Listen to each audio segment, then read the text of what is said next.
Polis bagi Ketua Polis Johor Datuk Ayub. Assalamualaikum dan salam sejahtera.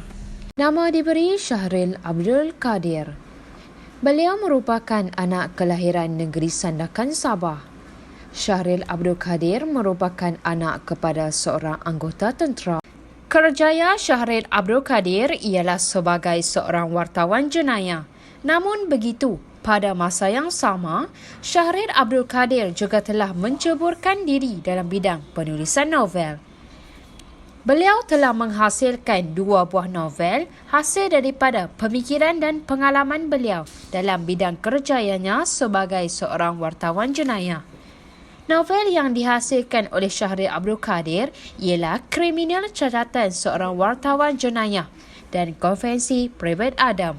Namun, novel yang keduanya telah dihasilkan juga dalam genre bahasa Inggeris dan diberi judul sebagai Amok at Shawkid. Kelayakan profesional Syahril Abdul Kadir pada mulanya, beliau ditawarkan jawatan wartawan kadet atau percubaan di Utusan Malaysia. Seterusnya, beliau telah dinaikkan pangkat ke jawatan wartawan eksekutif. Seterusnya, beliau telah dilantik menjadi penolong ketua meja jenayah, jawatan terakhir di Utusan Malaysia. Kemudian, beliau telah berhijrah ke media elektronik sebagai ketua bahagian editorial. Kelayakan profesional Syahril Abdul Kadir yang lain ialah beliau pernah bertugas sebagai penyunting kanan merangkap ketua wartawan, bahagian jenayah, laporan khas dan bongkar. Seterusnya, beliau juga telah menyertai program televisyen Al-Hijrah sebagai editor. Dan yang terakhir, beliau telah menjalankan khidmat editorial dan konsulti secara sepenuh masa.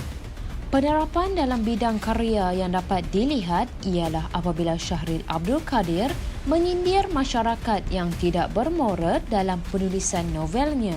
Sebagai seorang wartawan jenayah di Kuala Lumpur, Syahril Abdul Kadir banyak berdepan dengan perbuatan yang tidak bermoral seperti merompak dan menculik. Antara kes yang ditulis dalam novel ini ialah kes misteri kehilangan adik Syarlini yang dilaporkan telah diculik pada tahun 2008. Penerapan lain yang dapat dilihat ialah kedirian individu pengarang iaitu mengemukakan refleksi pengalaman yang dialami dalam penulisan novel. Dalam aspek kedirian ini, Syahril Abdul Kadir membina dan menyelahkan kedirian melalui subjek dan persoalan yang diungkapkan dalam novel ini. Beliau menggunakan sudut pandangan orang pertama dalam isi cerita untuk menyampaikan pengalamannya sebagai seorang wartawan jenayah. Penyerapan karya yang terakhir iaitu Syahril Abdul Kadir juga telah menyerapkan kerapan ilmu pengetahuan mengenai keburukan dada dalam penulisan novelnya. Syahril Abdul Kadir telah memasukkan isu mengenai keburukan dada sebagai pemikiran dalam jalan cerita penulisan novel melalui pengalamannya sebagai seorang wartawan jenayah. Pemikiran ini dijadikan sebagai ilmu pengetahuan baharu kepada para kelayak yang membacanya. Sekian, terima kasih.